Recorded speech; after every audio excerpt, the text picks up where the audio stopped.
Bam. So Boruto Chapter 77 is done and in the books. Look, it's a lot of things to go about, but let's just talk about the chapter in general. Chapter start off, bam. Kawaki still pressing Boruto. Like, hey, Momoshiki, I know you in there, bro. Like, stop playing with me, yeah? Like, you know what I'm saying? Shikamaru kind of diffused the situation. And then Ada was like, hey, all right, I'm finna dip, right? I'm finna go shopping. Come on, girls, da-da-da-da. Um, then she starts saying, talking shit to Boruto. And I think at that point, I think that that was the last straw for me and Ada. I already didn't like her character. And also, I don't think that she looks as cute as she thinks she is. But, you know what I'm saying? Definitely when I see like her on cover pages and shit, I'm like, man, we got badder bitches in the series. You know what I'm saying? But, yeah. So, like, yeah, I think that I want her dead. I want the Osuski to kill her, take her powers. So, do something. They got to get her out the story. I don't want her in the story for a long period of time. But anyways, yeah. So bam, Kawaki storms out the crib. He shrinks himself with Sukuna Hikona. You know what I'm saying? That ability. And basically fools the sensory team because the sensory team only uses chakra to sense people and, not their own eyes, or they have no other way to sense people besides chakra, really, because they can't see him because he's too small. Boruto can't pinpoint his exact location because he's shrunken down in size as well, which is kind of crazy to think about. Yeah, he was like, hey, I can feel his presence, but I don't know like exactly which way it's coming from. I wonder if next chapter, because Kawaki made himself full size again and hurried up and sent Naruto and Hinata into another dimension, which I'm finna get to in a second. Will in the next chapter, Boruto be like, okay, I can feel this chakra. Let's go here. You know what I'm saying? I can pinpoint where he at. Let's go here. Because he kind of was able to do that with the code thing. Kawaki did not use Sukuna Hikona that time. He was regular size Kawaki.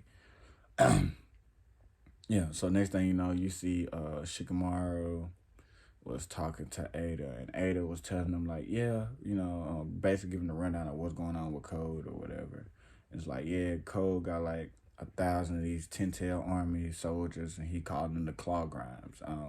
It's probably gonna be more than 1,000. He got some stored away. Da da da da. She was kind of getting off topic, like, ooh, these clothes, you know what I'm saying, shit like that. He was like, hey, don't worry about it, you know what I'm saying, Konoha gonna pay for your shit. So, not too long after that, the chapter shifts over towards the end and the climax of the chapter, really. It was Kawaki was like, hey, that sensory team is trash. You know what I'm saying, I got here, no difficulties at all. Naruto was like, hey, man, him and Wari finna get ready to come back, you know what I'm saying, we finna have some dinner. Go ahead, sit down, you know what I'm saying, so we could chop it up type shit. So then, after that, Kawaki was like, nah, you sit down, bro. You know what I'm saying, I got something to tell you type shit.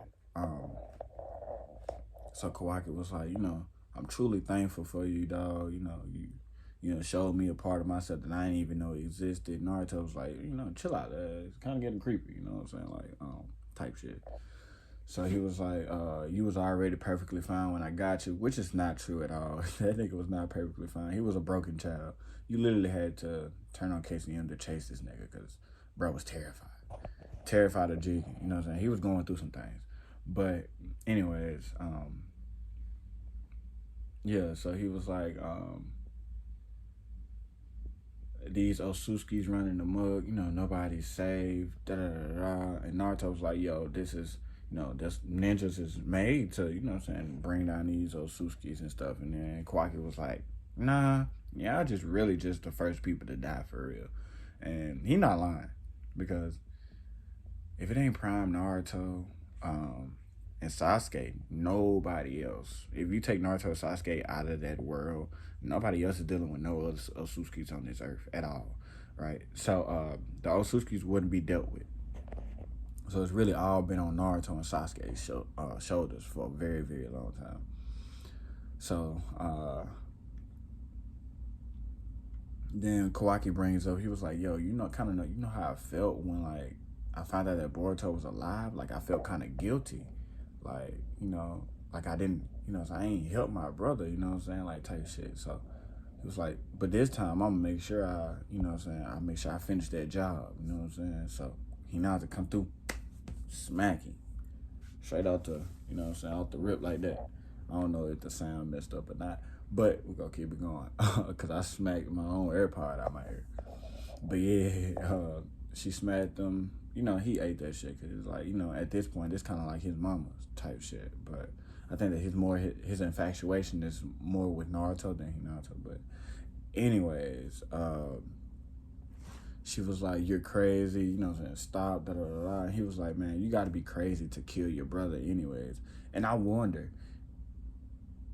is this the first time she hearing about Kawaki killing Boruto, or did Naruto already tell her? You know what I'm saying? It'd be crazy if her crying and that slap is all like her first reaction to knowing that he killed her in general, and then that he's gonna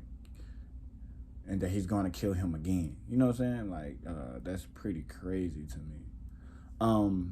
So yeah, Kawaki kind of pulled like this big brain move. He kind of waited till like Naruto and Hinata was like right beside each other, and like activated his dojutsu and put Naruto and Hinata both in the Daikoku dimension. That's just my guess. That's my theory. Got plenty of proof that it did come from the dojutsu. Yeah, it did come from the dojutsu. It wasn't a karma, like he raised his hand out. You can see like it's leaving from his eye and all that stuff like that. So I think that they're in the Daikoku dimension because any other dimension, I feel like Naruto could just reverse summon himself back to the Hidden Leaf Village, and it wouldn't really make that sense. And if they did put him in like another dimension and he didn't reverse summon himself, it wouldn't make sense. So yeah.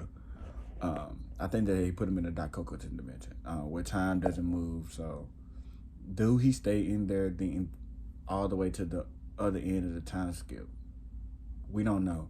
We honestly don't know if the Naruto versus Boruto, the Kawaki versus Boruto fight is at the very beginning of the time skip or somewhere a little bit later down the line. Because, think about it like this, right? Naruto...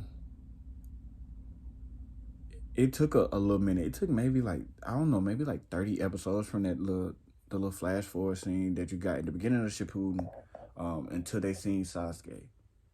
I'm pretty sure it was maybe like 30 some episodes, and if I'm mistaken, y'all let me know. I think that they went to save Guard. They did all that Guard stuff and stuff like that first, if I'm not mistaken.